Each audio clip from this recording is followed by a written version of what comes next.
Dominus vobiscum, et cum spiritu tuo, ursum corda, habemus ad Dominum. Bonjour à tous, comme on l'a vu dans la première vidéo, le dogme chrétien a été falsifié du monothéisme originel où Jésus est le prophète Messie d'Israël à un dogme d'incarnation avec la Trinité.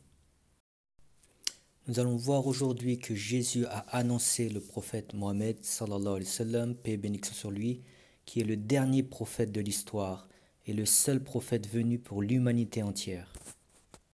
On verra aussi que l'ensemble des prophètes venus avant et l'ensemble des livres saints ont annoncé le prophète Mohammed, paix et bénédiction sur lui. Donc le prophète Mohammed est apparu aux alentours de 622 après Jésus-Christ. Et il est pour les prophètes comme ce triangle. La base du triangle à gauche est l'ensemble des 313 prophètes venus avant lui et qui sont venus pour un peuple donné, comme Moïse, Abraham, Jésus, Krishna ou les prophètes de Chine ou d'autres lieux. Et lui est le dernier prophète, c'est la pointe du triangle, et il est le dernier prophète venu pour l'ensemble de l'humanité. Il est le sceau de la prophétie. Si Jésus a dit « Je suis venu pour les brebis égarées d'Israël », le prophète Mohammed a dit « Tout prophète fut envoyé spécifiquement à son peuple.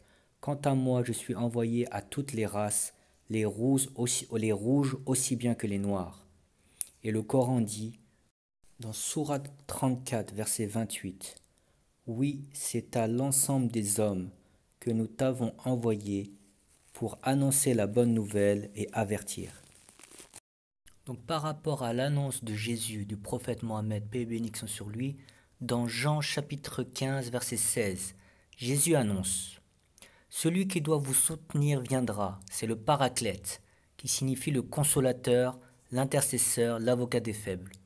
L'Esprit de vérité, l'Esprit Saint qui vient du Père. Il parlera de moi et vous me rendrez témoignage car vous êtes avec moi depuis le commencement.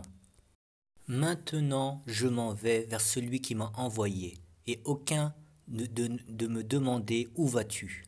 Cependant je vous dis la vérité, quand il sera venu, il convaincra les gens de ce monde en ce qui concerne le péché, la justice et le jugement de Dieu. Quand le Paraclète sera venu, l'Esprit de vérité, il vous conduira dans toute la vérité, car il ne parlera pas de lui-même, mais il dira tout ce qu'il a entendu, et il vous annoncera les choses à venir. Fin de citation.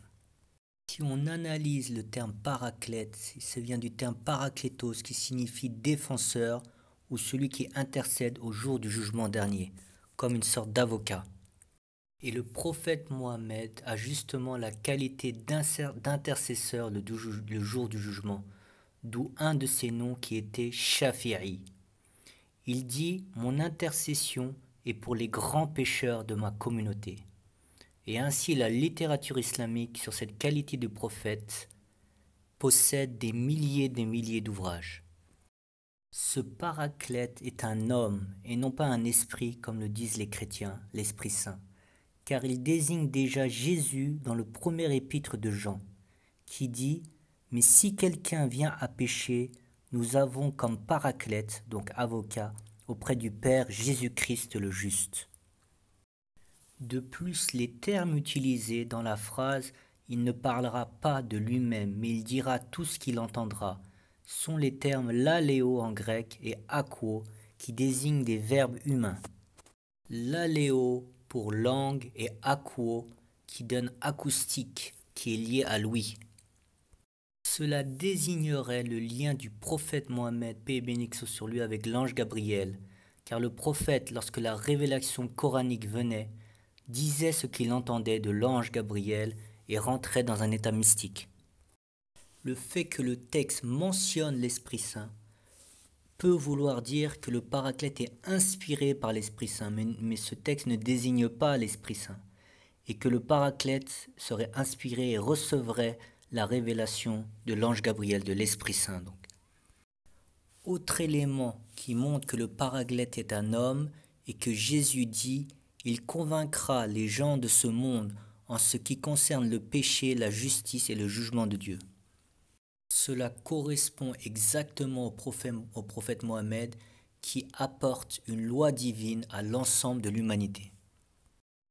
D'autre part, certains commentateurs pensent que le vrai terme serait Périklitos de l'araméen, qui signifierait celui qui loue abondamment Dieu, ce qui correspondrait à l'autre prénom de Mohammed qui a deux prénoms principaux, donc le premier Mohammed et le deuxième Ahmed, qui signifie justement celui qui loue Dieu abondamment. Et cela serait confirmé par le Coran, qui dit dans la sourate 61, verset 6, et cela 600 ans après Jésus, « Et quand Jésus, fils de Marie, dit « Ô vous, enfants d'Israël, je suis un prophète envoyé à vous, confirmant ce qui est dans la Torah et vous annonçant la venue d'un prophète après moi, dont le nom est Ahmed. » Ce qui est étonnant est que le Coran dit Ahmed et non pas Mohammed, et Ahmed correspond à Périklitos.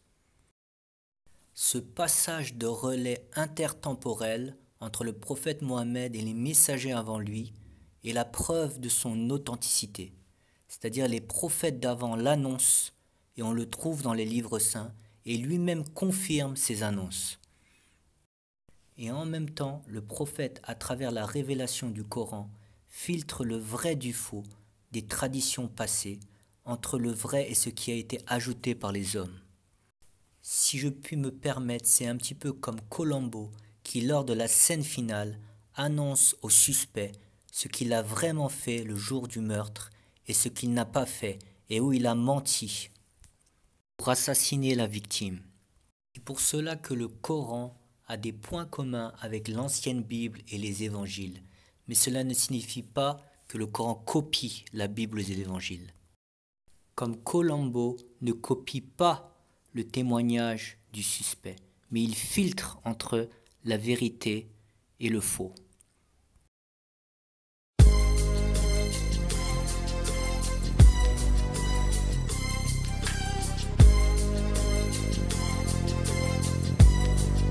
Le prophète Mohammed est apparu vers l'an 612 après Jésus-Christ, dans une société tribale et injuste, où régnait une concurrence féroce entre les chefs commerçants et entre les tribus qui se manifestaient par des guerres internes et interminables. Cette société adorait toute une sorte d'idoles et pratiquait l'esclavage et l'enterrement des petites filles. Le prophète, paix et bénédiction sur lui, n'adorait pas ces idoles et il était connu comme El-Amin, l'homme digne de confiance et connu de tous pour sa justesse et respecté de tous. Il adorait le Dieu unique et se retirait très souvent dans des grottes pour méditer. Il était donc, on appelle cela Hanif, ça veut dire monothéiste, mais sans suivre la loi d'un prophète, car les Arabes n'avaient pas eu de guidance jusque-là. En effet, le peuple juif et arabe sont cousins venant de Abraham. La lignée du fils Isaac donna toute la lignée des grands prophètes d'Israël.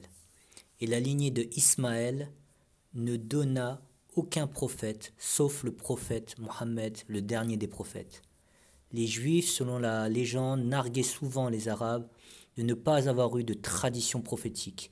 Et les Juifs attendaient le dernier prophète, mais ils ne l'acceptèrent pas quand il sortit de la lignée de leurs cousins arabes. Ils s'attendaient à ce qu'il sorte de la lignée pour eux pure, donc la lignée de Isaac. Donc Mohammed eut la révélation un jour d'une retraite où il entendit l'ange Gabriel lui dire « Lis ». Il répondit « Je ne sais pas lire », car le prophète était analphabète. Puis l'ange Gabriel répéta et le serra fort contre lui, et il lui récita les premiers versets du Coran, recensés dans le Coran sous le nom de la sourate El-Alaq, l'adhérence, sourate numéro 96. Le prophète tremblant rentra chez lui et fut réconforté par sa femme Khadija, et le premier groupe de croyants se formèrent autour de lui. Quelle différence entre le Coran et les hadiths? Lorsque le prophète, paix et bénédiction sur lui, recevait la révélation de l'ange Gabriel, il rentrait dans un état second, de par la force du lien avec l'ange, et disait ce qu'il entendait de l'ange. Comme l'a dit Jésus sur le Paraclète, il dira ce qu'il entend. Alors ses compagnons écrivaient sur des peaux d'animaux la révélation, puis l'apprenaient par cœur. Donc le Coran est la parole de Dieu qui passe par le prophète, paix et bénédiction sur lui. Donc parfois le prophète va dire par exemple « Je suis Allah » par le fait que Dieu se manifeste à lui et dicte ses commandements. Les hadiths sont les paroles de sagesse et l'explication du Coran par le prophète, paix et bénédiction sur lui. Le prophète est alors dans un état sobre et il développe sa sunna, c'est-à-dire l'ensemble de ses actes, son modèle et ses explications. Les hadiths furent longtemps pas écrits pour ne pas qu'il y ait de confusion entre le Coran et les hadiths, mais certains hadiths furent écrits du vivant de prophète vers la fin de sa vie.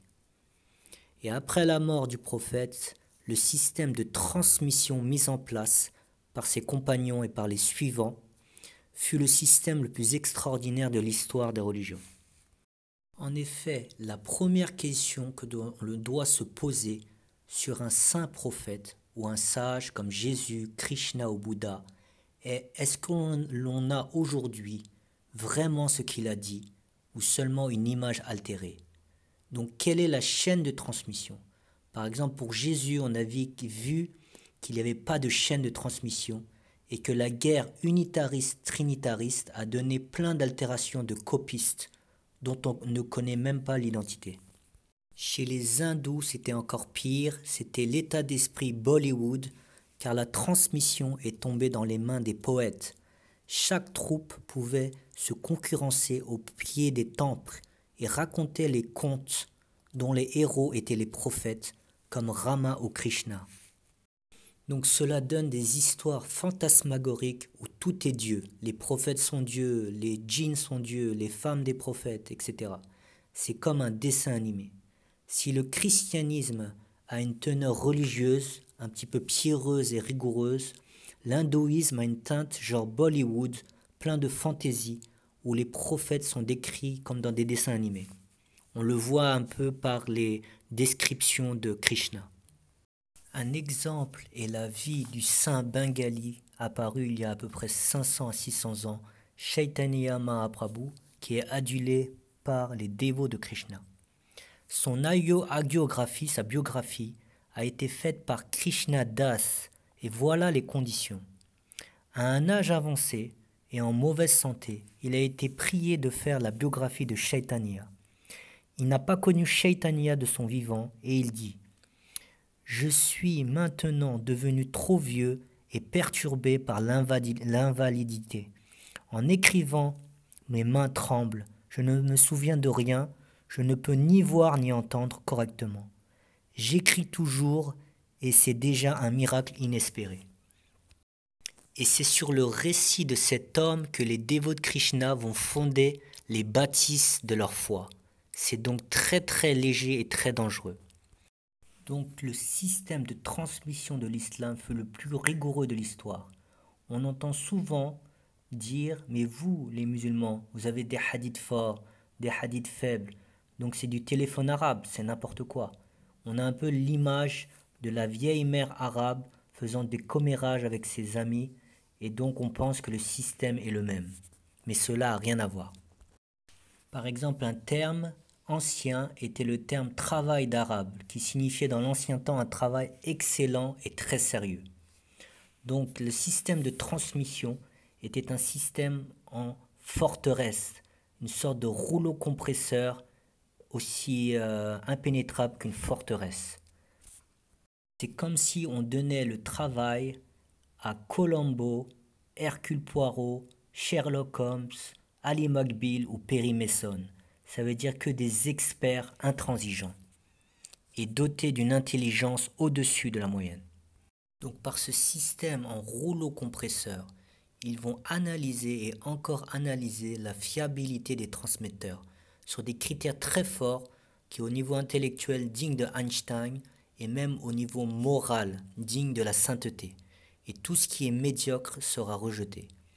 Donc ainsi au niveau intellectuel, il n'existe aucun peuple qui, comme eux, a pendant 12 siècles rédigé les récits de chaque homme de lettres, soit près d'un demi-million d'hommes distingués dans leurs domaines respectifs.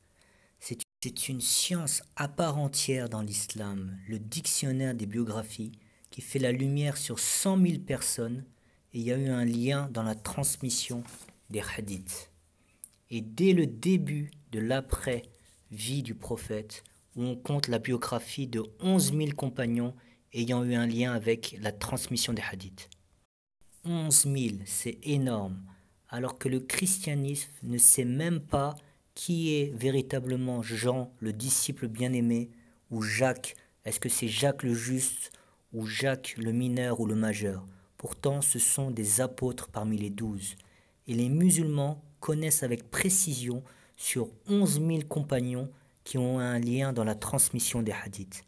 Et ainsi, de génération en génération, cette science a donné naissance à la science de la biographie de plus de 1 demi-million d'hommes et de femmes de science. Donc au niveau de l'intelligence, les premiers érudits musulmans étaient tellement forts qu'ils n'aimaient pas écrire puis apprendre par cœur, car c'était pour eux un signe d'une faiblesse de mémoire. Une anecdote significative où le savant Mu'az ibn Mu'az rendit visite au savant Masoudi. Ce sont des savants de l'an 154, donc à peu près 770 après Jésus. Masoudi consultait ses notes en parlant des hadiths du prophète. Et sur ce, Mu'az ibn Mu'az en conclut de sa faiblesse et n'eut plus confiance en lui et le décrit aux autres transmetteurs comme un transmetteur non digne de confiance. Donc on voit le niveau et donc que beaucoup de hadiths faibles du prophète, paix et bénédiction sur lui, sont en réalité forts, car c'est sur des critères extrêmement sévères. Donc on voit que c'est autre chose que les récits hindous, comme celui du saint bengali Chaitanya Mahaprabhu, dont la biographie fut, comme on l'a vu, faite par un homme en fin de vie, dont la mémoire était défectueuse et il était tout tremblant. Donc les hindous ou les chrétiens ne vont pas vous parler de chaînes ou de hadiths forts et faibles. Donc vous allez avoir confiance. Pourtant, la transmission est faite par exemple par un homme tout tremblant en fin de vie. Et les musulmans parlent de hadiths forts et faibles. Et qu'est-ce qu'on apprend? Que les hadiths faibles sont sur des critères d'une force extraordinaire et d'un critère d'un très très haut niveau. Donc dans l'islam, il n'est pas possible qu'un copiste, comme dans la chrétienté, falsifie les manuscrits en douce, comme un petit écolier en train de tricher. Et c'est pas fini. Au niveau piété et au niveau moral, certains transmetteurs vont être affaiblis. Pourquoi? Parce que l'un va être décrit en train de trop manger, ou l'autre va être décrit en train de trop parler. Donc on va dire un tel parle trop, un tel mange trop, donc il peut ne pas être de confiance et il y a un risque. Donc on voit que le degré même au niveau de la piété est du niveau de saint de Dieu. Donc ce système en rouleau compresseur a été le système le plus rigoureux de l'histoire des religions.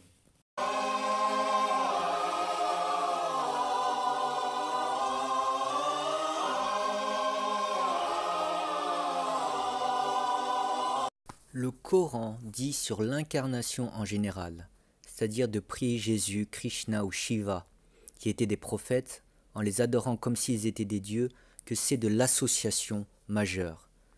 Donc par exemple dans la sourate 3, verset 79, Dieu dit « Il ne conviendrait pas à un être humain à qui Dieu a donné le livre, la compréhension de la prophétie, de dire ensuite aux gens « Soyez mes adorateurs en dehors de Dieu ». Mais au contraire, il devra dire « Devenez des savants, obéissant au Seigneur, puisque vous enseignez le livre et l'étudiez. » Et il ne va pas vous recommander de prendre pour Seigneur anges et prophètes. Vous commanderait-il de rejeter la foi, vous qui lui êtes soumis? Donc appeler Dieu par le nom d'un prophète, comme dire « Ô Jésus, exauce-moi » ou Ô Krishna, exauce-moi n'est pas le vrai dogme, puisque le Coran dit qu'ils donnent des associés à Dieu. En ce qui concerne Jésus, le Coran relate un dialogue entre Dieu et Jésus au jour de la résurrection, dans la sourate 5, versets 116 à 118. Donc le Coran dit « Le moment où Dieu dira « Ô Jésus, fils de Marie, est-ce toi qui as dit aux gens « Prenez-moi ainsi que ma mère pour deux divinités en dehors de Dieu ?» Jésus dira « Gloire et pureté à toi, il ne m'appartient pas de déclarer ce que je n'ai pas le droit de dire. Si je l'avais fait, tu l'aurais su, certes. Tu sais ce qu'il y a en moi, et je ne sais pas ce qu'il y a en toi. Tu es en vérité le connaisseur de tout ce qui est inconnu. Je ne leur ai dit que ce que tu m'as commandé, à savoir, adorer Dieu, mon Seigneur et votre Seigneur. Et je fus témoin contre eux aussi longtemps que je fus parmi eux.